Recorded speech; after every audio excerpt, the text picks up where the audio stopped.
Hello. Am I muted? Oh, no, you're muted. There we go. Hi. Can't get our muted together, huh? How are you? I'm good. Good. Get rid of this. Okay, there it is. Close. I'm trying to get rid of this little side window. There we go. The chat window. Okay. Good to see you. Yes, it's good to see you as well. So, I wanted to have a conversation with you because I used to have this network. It was the Producers Channel.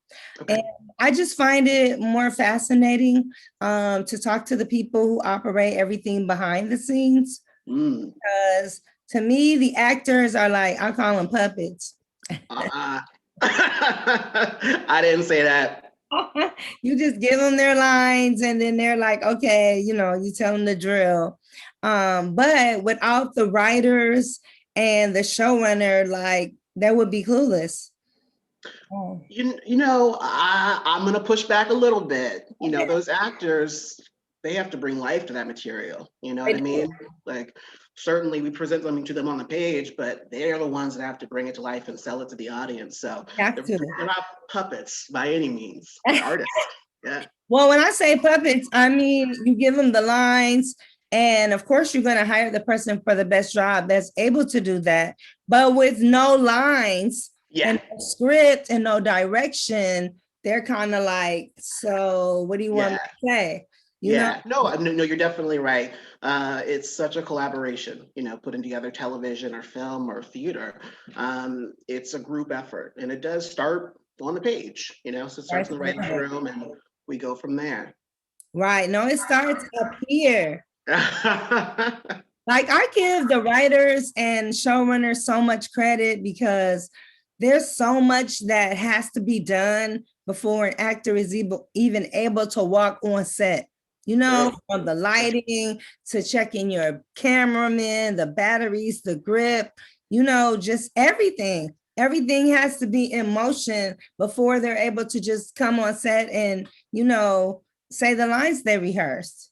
Absolutely. It's just such a group effort. There are so many moving parts that go into producing anything, every department, so many moving pieces, and everybody has to be on point. The best sort of metaphor I can use is that I feel like, we're all kind of coming together of people having their sort of individual superpowers, and all of those superpowers have to come together in order to tackle this job and make this show. So ideally, it's my job to create an environment where everyone can use those superpowers effectively and make the best show that we can make based on the vision as laid out with the script. Exactly. So I applaud you, Nigel Campbell, because you have the ability to put together a cohesive staff, a cohesive group of, what's the word that you like, collaborators. Yeah. Here's the thing, when you give people power and you let them know you have superpowers, we need you to come through and do this, it empowers them to do that much better of a job. So I do like the way you word everything and how you finesse everything with the staff. So everybody feels important because everyone on a set, down to food services, to every single person has an important duty, Exactly. Nobody is like useless or their position is like obscure, because you have to have a production assistant, you have to have a script supervisor, you have to have all these people in place, and certain people have to be on set at all times because they have to know they can't just go away like, okay, you guys do this part. Right. Because what happens if they do and it wasn't right and everybody's broken up, you don't see this till the next day. Okay, now you got to pull that crew back together in the same uniform to redo it. And that's a lot of money. That's not cost effective for them to do that. Look, time is money, and we're working a lot of hours, making these shows. people are spending a lot of time away from their families. They're also doing it during COVID, you know, so there are like risk involved.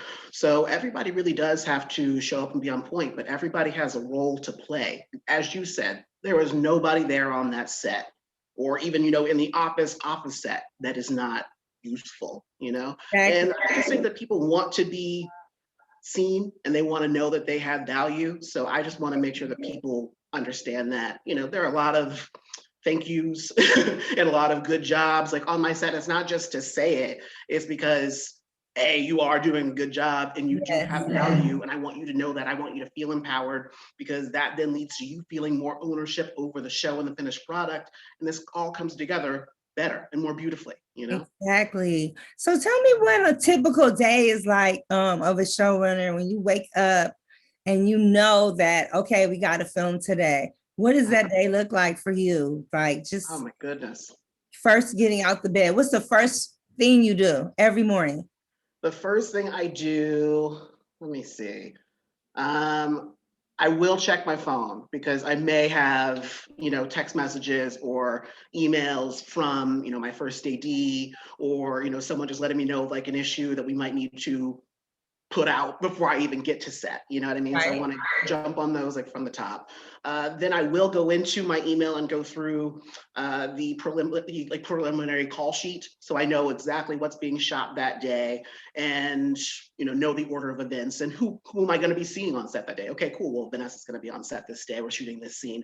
Great. So I want to have an understanding of what we're doing so that I can kind of anticipate. Okay, what are things that could go left that I need to make sure it can go right, and just be prepared, you know, dot those I's and cross those T's.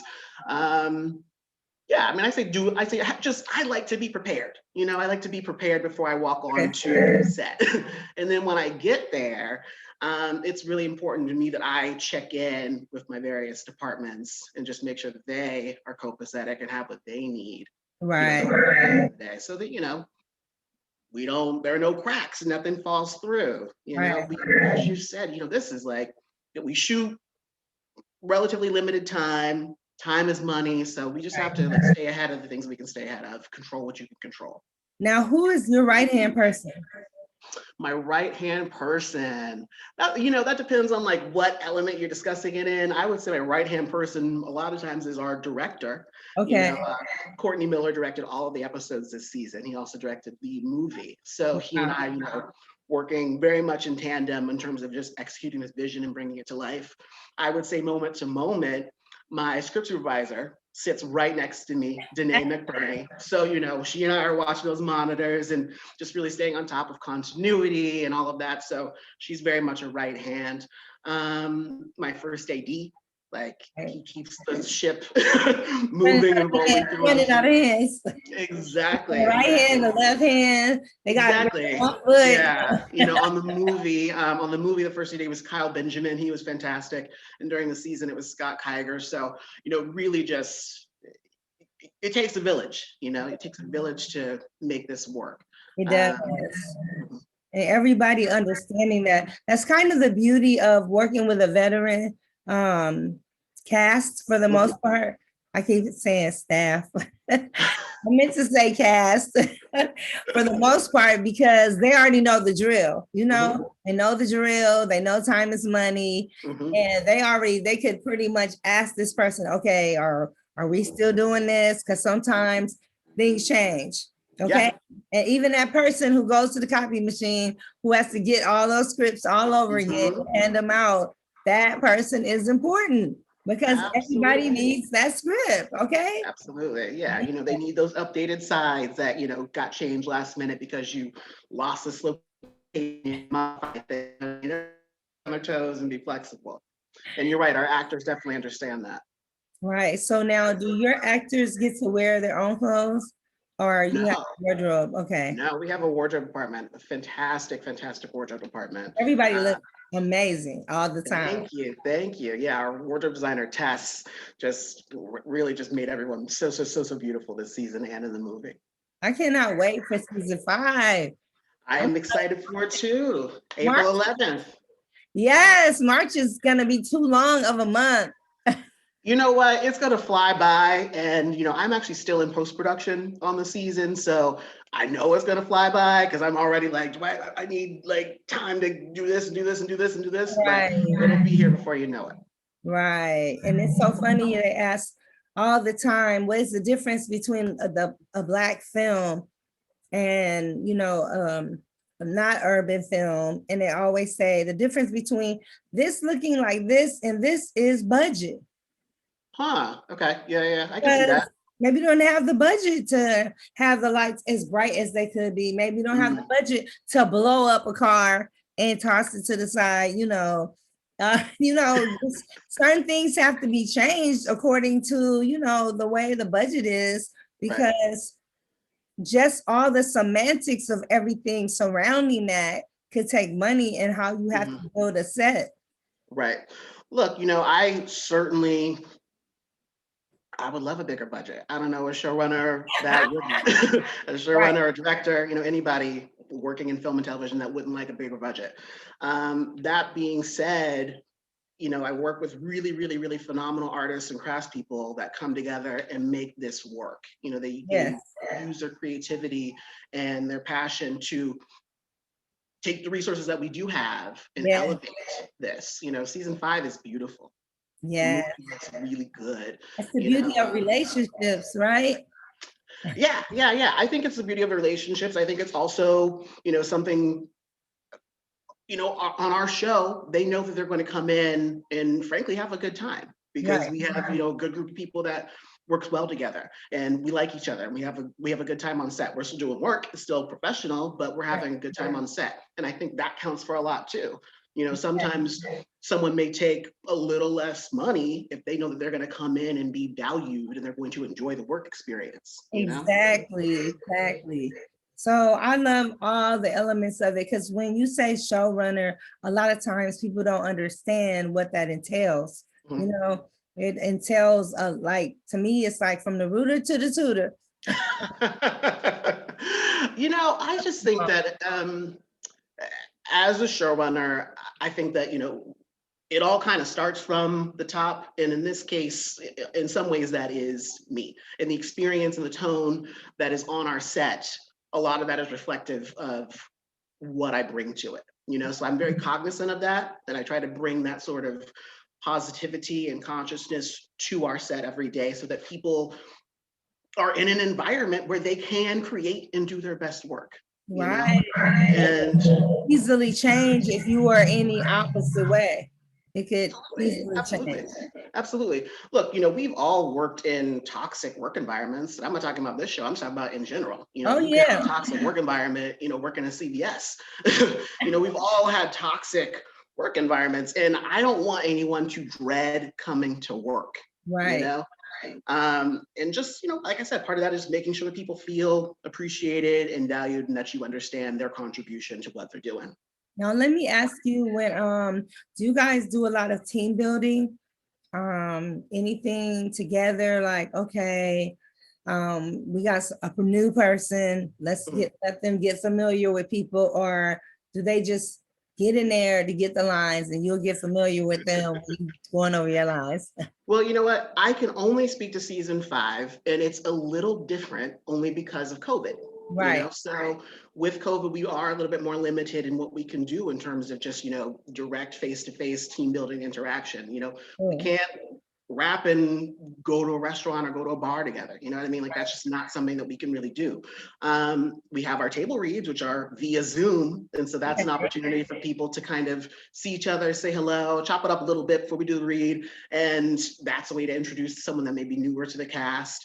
If we do have a new addition to the cast, our director is very hands-on, so he'll work with them via Zoom. Our cast, of course, is very generous. So, if there's a new cast member and they have scenes predominantly with so-and-so, then those two actors will, read a few scenes together with our director via Zoom, just to get them sort of comfortable, so that they're not just thrown right into the deep end, So we definitely have pivoted and tried to make that sort of team building occur the way that we can, but COVID certainly presents its own limitations. I like the whole Hollywood Squares with the Zoom. Everybody because now I think it's TMZ, they do it like that. And I'm like, this is better than them all in the office. Because you got to keep looking around and the camera going to each one. So here, everybody's right there, Yeah. It seems like it would be pretty fun.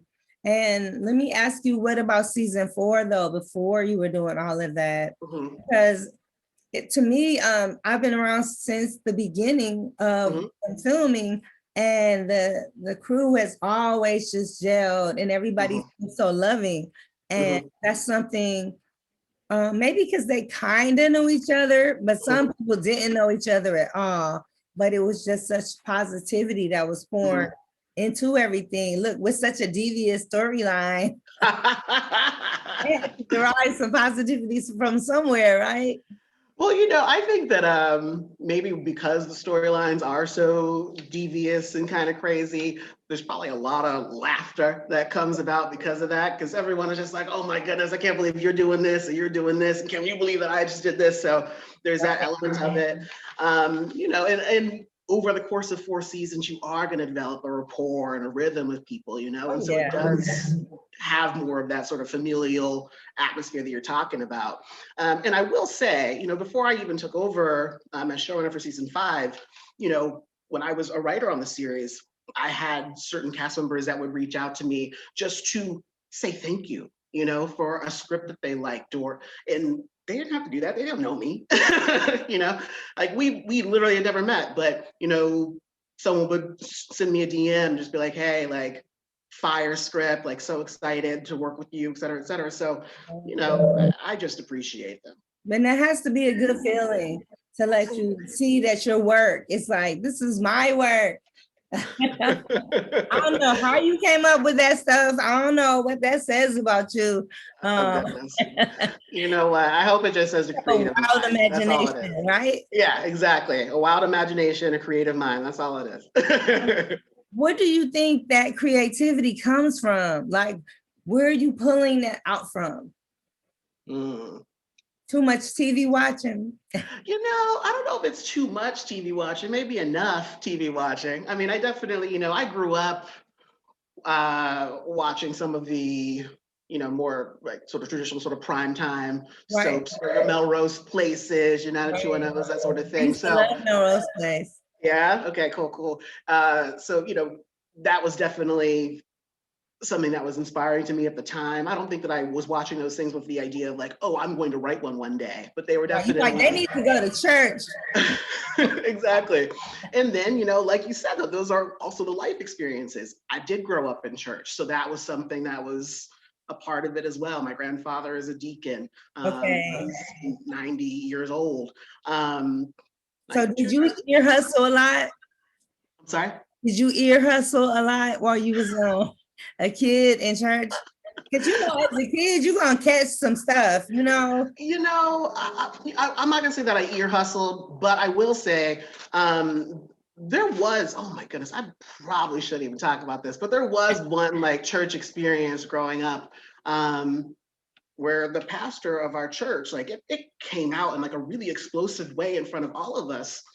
He had been having an affair with one of the congregants, and he even like tried to burn her house down, like this crazy stuff, but like how old were you? I was in middle school. See, you were young, so you shouldn't even be hearing about all of that. I shouldn't, but a lot of it was discussed in front of us. That's what I say, and they don't the kids are paying attention because the adults are like, he ain't listening, and he did this, and you're like my son, I caught him talking to his friends, telling my business. I was like, but Janelle, when the member of the congregation comes in during service and the pastor from the pulpit is like, silence her, get her out of here, that's happening in front of all of us. You can't hide that. This wasn't passing by the dinner table, going to your bedroom.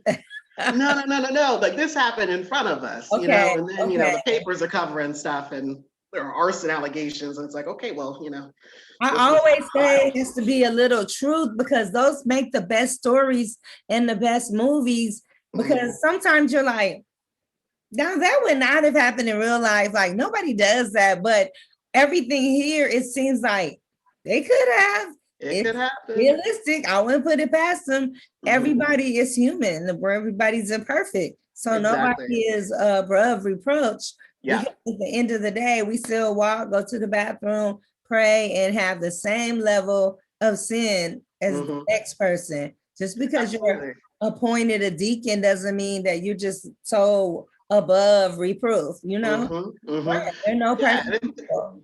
Exactly. And that's something that I appreciate about our show, is that, yes, we might go to some extremes, but all of our characters at the end of the day are, just inherently flawed people. Right. And we get to explore kind of all sides and colors of that, the good and the bad within them.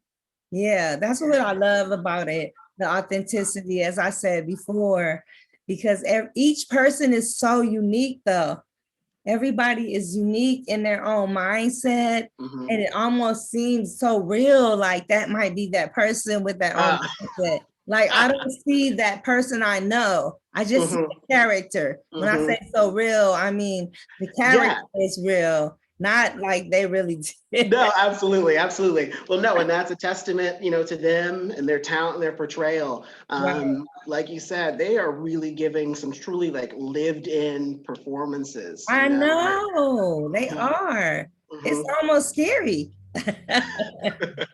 And it's that Lady Bird takes the gloating that she just, it's like it warms her heart to just do this dastardly deed. Right. And typically those people are the opposite, and they can dive into that role because it might be like their alter ego, like they wish they could just go in there and do all of this stuff, but they know they would never do, he would never do that. Right. Absolutely. No, I mean, our actors are so different from our characters. You're talking about Donna Bisco. She could not be more kind and gracious and just a true professional. And, Lady Bird is, Lady Bird is crazy. And Clifton Powell, of course, is just truly a easy, kind, just he keeps set light, just a very so funny. So funny. Just like a Jewish person to have on set. He's not Rex. The smooth operator gangster. You like, is he really the gangster? We did the first rated R. My parents never let me watch rated R movies. And the first time I was out on my own, and I went, Fatima Robinson, she was a friend of mine, the choreographer, and she was like, we're gonna go watch New Jack City with the cast. So we went to one of the sets, and I'm like, cool.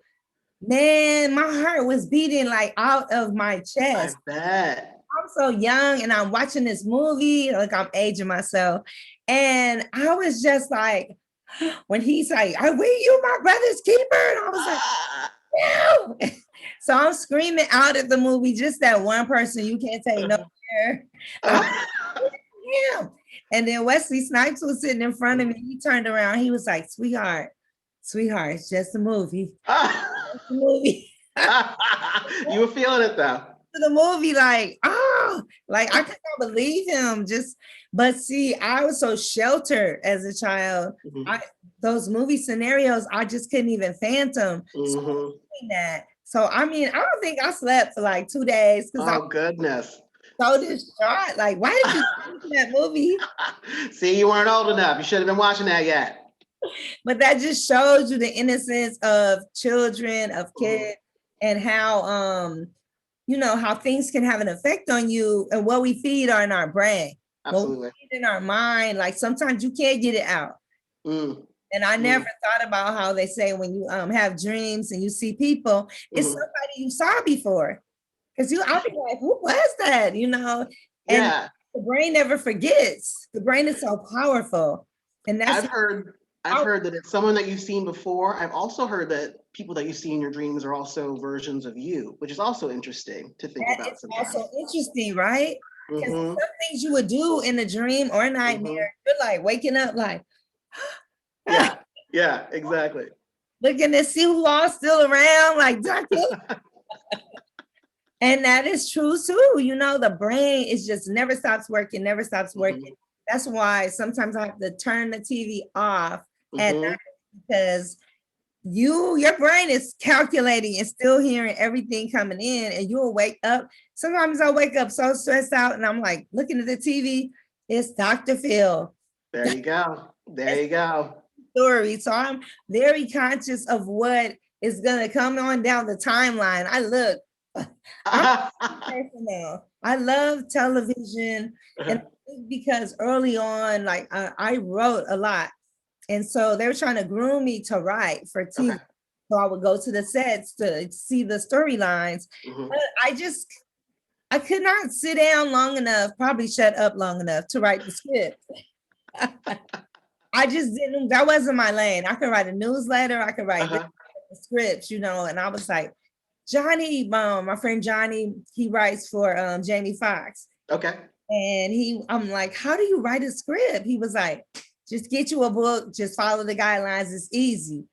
And like Gary Sturgis, they can write scripts in their sleep. Like he can write a script in one night, and the next morning the script is done. There we And go. Wow. so amazing to me. I have the most ultimate respect for you as a writer and a showrunner, because in your mind, you have to see so many things going out, coming in, what comes in next. And then you can sit down with the editor. It's like it's never over. Well, yeah. And once you're sitting down with the editor, it's like that's the next rewrite. You know what I mean? And you're putting it all together. Yes, yes, absolutely. But what's also fun about television, maybe unique to television versus film, is you get to work in a writer's room, so you get to work with other writers and get to fire off ideas to each other, and piggyback off of this idea that can lead you here and that can lead you there, and everyone's sort of different experiences and worldviews can all sort of fuel the story that you come up with. So I really appreciate that part of it too. That's really fun. Right. So do you miss that part when you're writing a film? Do you miss that element? Why won't they do that with a film? Because one person has one direction with the film, or what? I don't actually know the answer to that. I mean, I would assume it probably comes down to money. Maybe probably just be more expensive to hire multiple people when you can just hire one. That's a But lot. yeah, I mean, yeah. Well, when I was writing Saints and Sinners Judgment Day, the movie, I had to write that like by myself. And I'd gotten sort of into that rhythm of collaborating with my team to write the season. So it was a shift. And initially I was like, it would be different if I had my team to kind of fire off ideas with and to really sort of break this down. It'd probably go faster too. But once I figured out kind of the lane that I wanted to go in with the movie and like kind of a sense of the story I wanted to tell, then the old gears started working, and I was able to put it down on paper. Because, before I was writing for television, I was writing my own scripts on my own. So it's like, it's muscle memory too, You had an excellent mindset to do that. And I remember as a little girl, my mom had this older friend, and I think, remember the movie, something about the Poseidon Adventure? The lady was older and she worked for the writer of that film. Okay. Took me to Hollywood Hills, and here I am. I live in South Central LA. Okay. It's like, I know it's your birthday, you don't really celebrate, but I'm gonna take you here. And I'm like, ooh, looking at all the posters and the hills. And as a young girl, like that was very impressionable on me to be a part of the industry in some type of way. But I didn't want to be an actor because I'm camera shy. I don't believe it. When you put the lights on, I'm like, staring at you, like waiting for this miracle to happen. That's a lot of pressure. It is. It is. Break out in hives. Hey, when they say action, you got to be on. And I admire everyone who could just turn it on, especially Jasmine Bird. Yeah. She just knows how to bring it. And I'm like, she's wonderfully talented. Look, yeah. No, she's wonderfully talented. I remember two things like come to mind specifically. We were shooting a scene for the movie. It was her opposite Donna Bisco. And during the scene, she just started crying. And I don't think that every scene requires you to cry. It's not about that. but it was just so spontaneous and authentic and just so true in that moment. It was like, do not move that camera. Keep it right there on her because she's just in it. That's what I told her when I interviewed. I said, it's something about a parent's or a grandparent's disappointment in you. That's so deep. I said that to you, like you didn't have no rebuttal, but you was taking it all in. I said, exactly. And when you started crying, I started crying because I'm like, exactly. Level of disappointment from your parents, no matter how crazy they are, bad they are. Yeah, you don't expect your family to cut you like that, and you could tell that she received it, and it was you know, painful, but also beautiful to watch. I'm like, did her mama just tell her that same thing? But Jasmine is a very interesting actor to work with because, you know, when you're writing for someone, writing for any sort of character, a lot of times you have a pretty clear sense of how they're going to perform something. And with Jasmine, she can be kind of unpredictable because I may think that she would zig and then she will zag, you know? So you got to be on your toes with her as a performer because she's going to give you something in the moment. You know what I mean? It's not necessarily going to be what you're expecting. And it's always surprising and interesting, the choices that she makes. Yeah, I love your energy.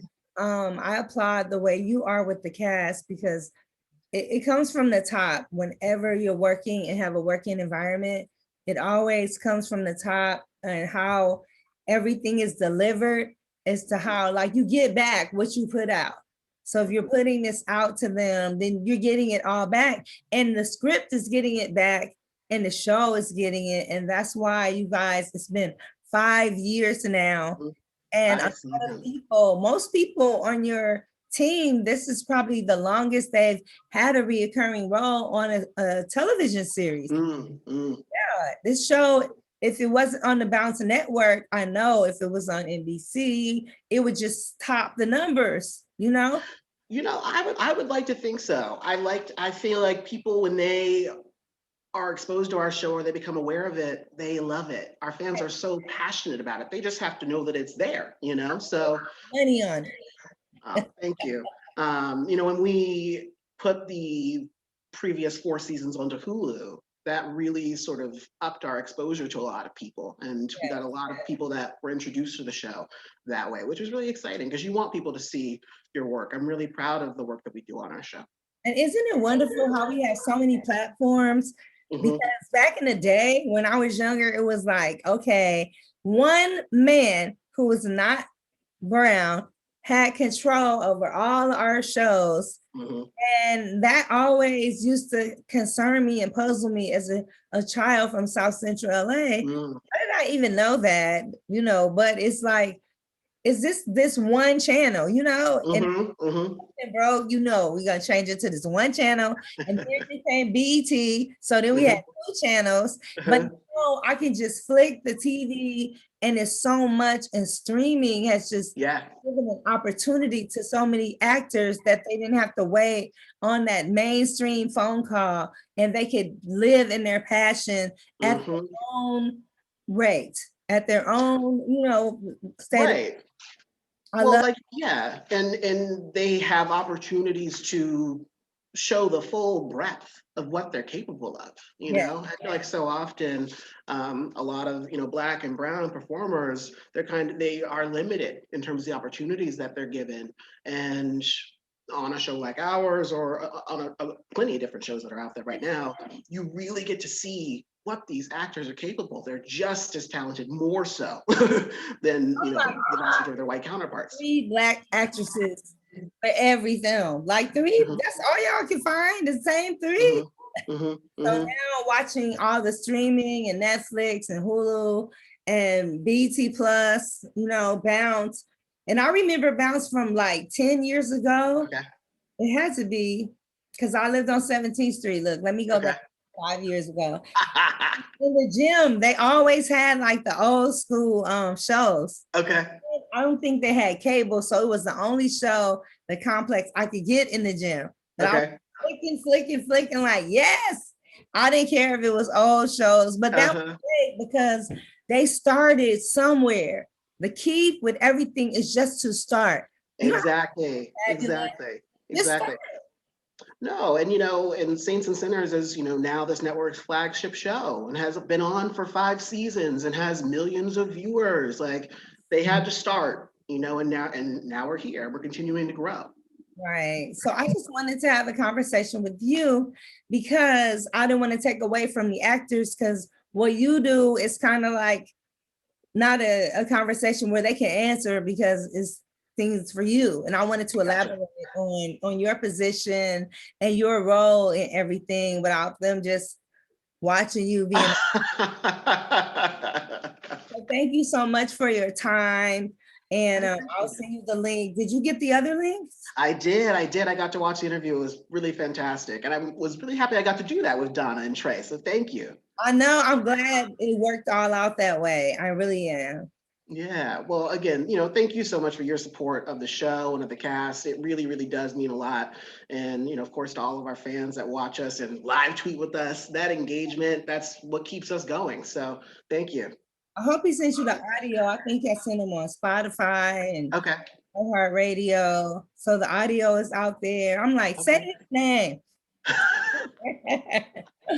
Yeah. Well, I really appreciate you. Your roses while you're here, and you're gonna be here a lot longer. And I wish you well in your endeavors because you're doing a phenomenal job. Thank you. I wish you well as well. So truly, truly appreciate it. Thank you. All right. Take care. Bye-bye.